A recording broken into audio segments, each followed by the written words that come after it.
Speaking of the Charger, they officially have solid-state batteries in test vehicles. So the solid-state batteries are going to make a huge difference. Mm-hmm.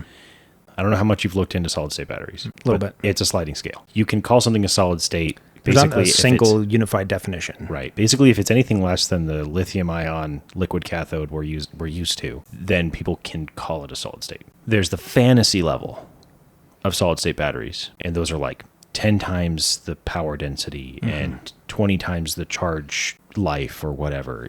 And then there's stuff that's just moderately more efficient than what we've got now. As you would expect, the moderately more efficient ones are the ones making it to market. I don't think this is going to put the Charger's range up by 100%. It's not doubling the range. But I wouldn't be surprised to see a 15 or 20% increase in range, or keeping the range the same and a 15 or 20% drop in battery weight. Probably somewhere in between. And even that would be a huge jump. And cost savings, too. Yeah. Less battery. Yeah. So if they could manage that, and they would be the first ones with a solid-state battery in a vehicle, right? China. Well, yeah, China. But China has a couple of vehicles. They actually have one that's a quasi-solid-state. There's quasi-solid-state, semi-solid-state, and then true solid-state. I think quasi is like upwards of 70% is solid, and then upwards of 95% is semi-solid, and then full 100% is solid-state. They're working with their battery supplier Factorial to develop these batteries, actually the same manufacturer that also makes batteries for Mercedes. And Mercedes has a pretty impressive battery tech right now, too. In testing, not in the real world yet, of course, they have to do testing and validation and safety and all that, and these numbers will probably go down. But in testing, they're seeing a 50% increase in power density. 50%. That sounds optimistic, but I'm open to be in wrong. Testing, again, they might find, we need to add another layer for like crash protection. We have to, and then suddenly 50% starts dwindling. And right. Still, if you're starting at 50%, that's a lot of room. I'm excited. I don't want to shoot it down. I'm just a little skeptical because of how many. I don't know if you saw the donut battery claim from CES. Yeah, and that turned out to be like that? Totally fake, right? Yeah. This smells a little bit like that, like too good to be true.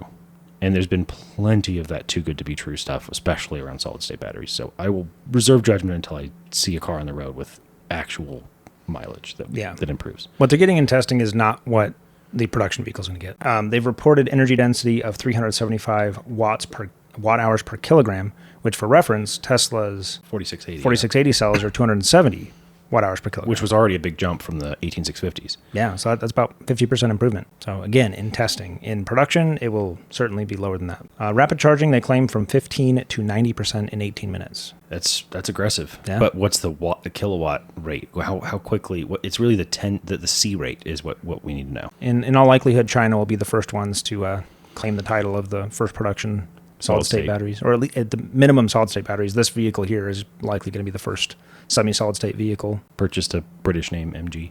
Yeah, MG. And they also purchased Lotus and Volvo. And yeah, the biggest barrier right now, obviously they got to do testing, but really it's ramping up production at a global scale for a different type of battery chemistry. You mentioned the Charger being overpriced. Well, yeah, I saw that. It's about to get a lot worse. It's so insane. The 2027 Charger Daytona means EV with the Charger, the Scat Pack, they raised the price by $12,500. Who over there thought this was a good idea? How many are they selling now? They're not selling any. People are questioning if they're intentionally trying to sabotage the Charger. They must be tanking it. Someone in charge of setting the price is not happy with having it on the books at all. Here's my theory. It's a little more generous. I think these vehicles are expensive to make. In 2025, the price for the Scat Pack, if you remember back in 2025, the price was $73,000. They then dropped it almost $13,000 to try to make sales to $60,000. I think when they were selling it at $60,000, they were probably losing money, or at least not making a profit. If they were, it was razor thin. I really don't think they were. Apparently, that didn't work. I don't know. I mean, their accountants look at that, and evidently they decided to raise the price back up. So it sounds like it's a price hike. It's actually just going right back to the price it was at. It's essentially back to where it was 2 years ago, which if you account for inflation, the price over where it was 2 years ago actually really hasn't gone up. It's just if you bought one in 2026, you got a pretty good discount. Yeah. And I can imagine the way this goes is they go, all right, we're selling precisely 4 of these per year. We may as well make money on those 4. Yeah, apparently the pricing does not change the number they're selling, which is not many. So if they're May as well make more money off the handful they are selling. Who knows? There's a couple updates. There's new colors, there's new graphics packages, new interior trim options. Nothing crazy. The big thing they changed for 2027 though is the NACS charger. Yes, they get NACS, which is a big difference. So, would you pay an extra $13,000 to get the correct charging port? Some people might. I wouldn't. I wouldn't, but some people might. I would buy an adapter. They did change one thing about their pricing though. The sedan was a $2,000 upcharge, which I felt like was pretty fair. Like you have the 2-door, but if you want the 4-door, it's an extra $2,000. Now it's only a $500 upcharge, which is kind of, for the price of this vehicle, is inconsequential, I think. That's your dock fee at the dealer. No, dock fees are way more than that now. Yeah. So for a vehicle of this price, 500, I mean, 2-door, 4-door, it really doesn't make a difference. Right. What's weird though, is it's still a $2,000 upcharge for the internal combustion version. And there's been no pricing change for the internal combustion. Describe the guy who goes, I want the EV. I want it to be electric. I really don't want it to be efficient. And I do actually want to spend a lot more than I could on another faster EV. And if you want an inefficient, big American, dumb EV, you can get a used Hummer for less than that. Yeah.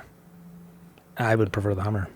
Between the two, I think I'd take the Charger. I think the Charger looks a lot better. The Hummer is actually useful.